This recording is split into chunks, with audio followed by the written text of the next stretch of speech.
ಯುಗಾದಿ. ಮರಗಳು ಚಿಗುರಿಸುವ ಹಬ್ಬ ಯುಗಾದಿ. ಬ್ರಹ್ಮದೇವರು ಸೃಷ್ಟಿಯನ್ನು ಪ್ರಾರಂಭಿಸಿದ ದಿನ ಯುಗಾದಿ. ಭವಿಷ್ಯದ ಬಗ್ಗೆ ಪಂಚಾಂಗವನ್ನು ಕೇಳುವ ದಿನ ಯುಗಾದಿ. ಚೈತ್ರ ಶುದ್ಧ ಪಾಡ್ಯಮಿಯ ದಿನ ಯುಗಾದಿ. ಕನ್ನಡ ಹೊಸ ವರ್ಷದ ಆರಂಭದ ದಿನ ಯುಗಾದಿ. ನಕ್ಷತ್ರಗಳ ಚಲನೆ ಯುಗಾದಿ. ತಿಥಿವಾರ ನಕ್ಷತ್ರ ಕರಣ ಮತ್ತು ಯೋಗ ಎನ್ನುವ 5 ವಿಷಯಗಳ ಬಗ್ಗೆ ತಿಳಿಸುವುದೇ ಪಂಚಾಂಗ.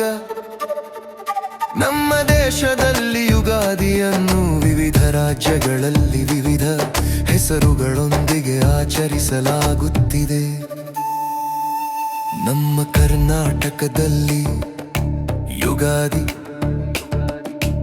ಆಂಧ್ರ ಪ್ರದೇಶ ಮತ್ತು ತೆಲಂಗಾಣದಲ್ಲಿ ಯುಗಾದಿ, ಮಹಾರಾಷ್ಟ್ರದಲ್ಲಿ ಗುಡಿ ಪಾಡ್ವಾ, ಪಂಜಾಬ್ನಲ್ಲಿ ವೈಶಾಖಿ. ಯಾವುದೇ ಭಾಷೆಯಲ್ಲಿ ಏನೆಂದರು ನಮ್ಮ ಕನ್ನಡದಲ್ಲಿ ಯುಗಾದಿ. ಯಾವುದೇ ರಾಜ್ಯದಲ್ಲಿ ಏನೆಂದರು ಹೊಸ ವರ್ಷದ ಆರಂಭ ಯುಗಾದಿ. ಪ್ರಕೃತಿಯ ಆನಂದಿಸುವ ಹಬ್ಬ ಯುಗಾದಿ. ಮರಗಳು ಚಿಗುರಿಸುವ ಹಬ್ಬ ಯುಗಾದಿ. ಬ್ರಹ್ಮದೇವರು ಸೃಷ್ಟಿಯನ್ನು ಪ್ರಾರಂಭಿಸಿದ ದಿನ ಯುಗಾದಿ. ಭವಿಷ್ಯದ ಬಗ್ಗೆ ಪಂಚಾಂಗವನ್ನು ಕೇಳುವ ದಿನ ಯುಗಾದಿ. ಚೈತ್ರ ಶುದ್ಧ ಪಾಡ್ಯಮಿಯ ದಿನ ಯುಗಾದಿ. ಕನ್ನಡ ಹೊಸ ವರ್ಷದ ಆರಂಭದ ದಿನ ಯುಗಾದಿ. ಯುಗಾದಿ ದಿನದಂದು ಬೇವು ಬೆಲ್ಲ ಹಂಚುತ್ತಾರೆ. ಯುಗಾದಿ ಪಚಡಿ ಎಂದರೆ 6 ರುಚಿಗಳನ್ನು ಹೊಂದಿದೆ. ಸಿಹಿ, ಕಹಿ, ಹುಳಿ, ಖಾರ, ಒಗರು ಮತ್ತು ಉಪ್ಪು. 6 ರುಚಿಗಳು ಜೀವನದ ಎಲ್ಲ ಭಾವನೆಗಳನ್ನು ಪ್ರತಿನಿಧಿಸುತ್ತವೆ. ಸಿಹಿ ಬೆಲ್ಲ ಜೀವನದಲ್ಲಿ ಸಂತೋಷವನ್ನು ಪ್ರತಿನಿಧಿಸುತ್ತದೆ. ಕಹಿ ಬೇವಿನ ಹೂವು ಜೀವನದಲ್ಲಿ ಕಷ್ಟಗಳನ್ನು ಪ್ರತಿನಿಧಿಸುತ್ತದೆ.